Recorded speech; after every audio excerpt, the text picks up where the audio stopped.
अस्सलाम वालेकुम everyone. 9th class biology channel है बायोलॉजी में डीजी सब्सक्राइब कीजिएगा। हमने एंजाइम्स का चैप्टर स्टार्ट किया होता था और आज हम पढ़ेंगे factor effect in the rate of enzyme action को फैक्टर्स भी तो इफेक्ट करेंगे। मोस्ट आपको जनरल नॉलेज जनरल सी बातें हैं। कौन सी enzymes are very sensitive to environment. Enzyme हर चीज़ सेंसिटिव होती है एनवायरनमेंट के साथ। When they work any factor that change the chemistry और shape of enzyme is that activity. जो भी फैक्टर चेंज कर दे एंजाइम्स की एक्टिविटी, एंजाइम की एक्टिविटी जो उनसे करे उसको कोई फैक्टर चेंज कर दे तो वो फैक्टर्स बन जाते हैं। Some factor the rate of enzyme, कुछ जो से अंदर वैसे तो बहुत सारे फैक्ट करते हैं लेकिन कुछ यहाँ पे डिस्कस किए हुए हैं आपके लेवल तक।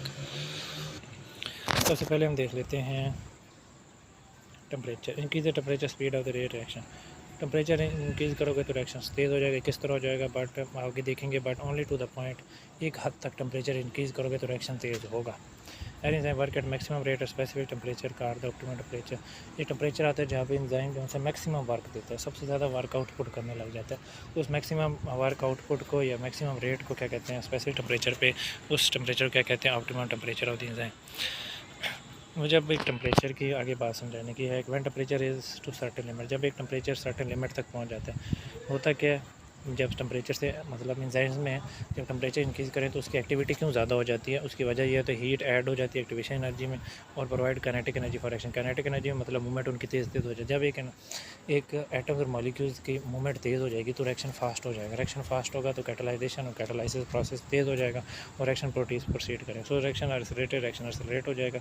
But when temperature is raised well above the optimum temperature, जब ऑप्टिमम टेम्परेचर जो है जहाँ पे मैक्सिमम उन्होंने वर्क करना था, जब उससे भी ज़्यादा एक लिमिट होती है ना, उस लिमिट से ज़्यादा जब आप टेम्परेचर देंगे, heat energy increase in vibration of atom of enzyme के एटम में वाइब्रेशन बहुत ज़्यादा हो जाएगी।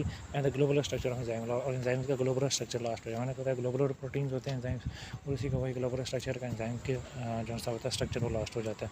This is known as denaturation of enzyme. It result in rapid enzyme reaction and may blot completely.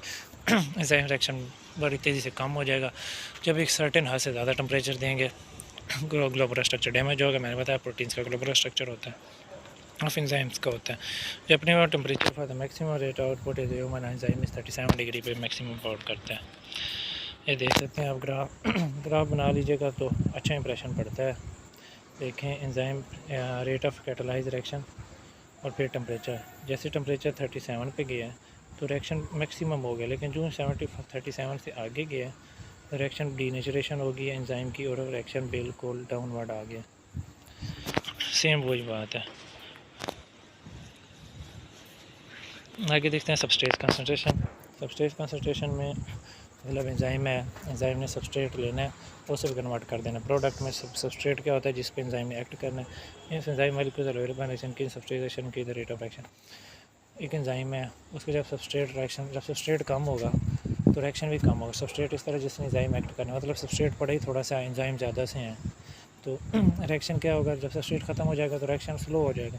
लेकिन जब सबस्ट्रेट बढ़ाते जाएंगे उतने एंजाइम्स की जो एक्टिव साइड है वो ऑक्यूपाई होती जाएगी तो रिएक्शन तेज आगे आप समझाएंगे। If enzyme concentration is kept constant, अगर एंजाइम की कंसंट्रेशन एंजाइम एक रख दिए कांस्टेंट लेकिन सबस्ट्रेट बढ़ा दिए, सबस्ट्रेट जिस पे एक्ट करना है बढ़ा दिए, the point reach when they further increase substrate does not increase the rate of reaction any more further reaction. क्योंकि एंजाइम जब एक एंजाइम के हमने रेट कांस्टेंट कर दिया, मतलब 100 एंजाइम पड़ा है और सबस्ट्रेट हमने 100 दे दिए तो 100 सबस्ट्रेट 100 एंजाइम के साथ बाइंड कर जाएगा तो rate of reaction further increase.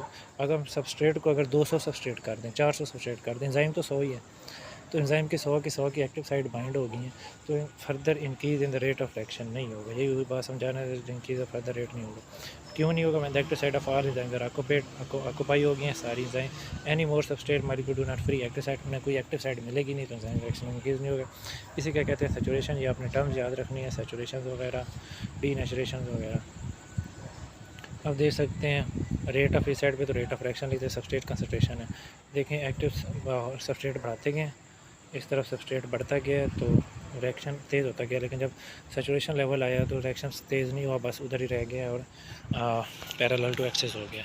इसके बाद पीएच आ जाता है। पीएच भी बहुत मैटर करती है। PH are the work maximum rate है नैरो पीएच। एंजाइम एक नैरो रेंज पे तो ऑप्टिमम पीएच पे मैक्सिमम रेट करता है जब ऑप्टिमम पीएच बनता है। लेकिन स्लाइटली चीज़ें पीएच का से अगर थोड़ा सा भी पीएच में चेंज हो जाए तो एंजाइम की रिटार्डेशन होती है, एक्टिविटी और ब्लॉक कम्प्लीटली।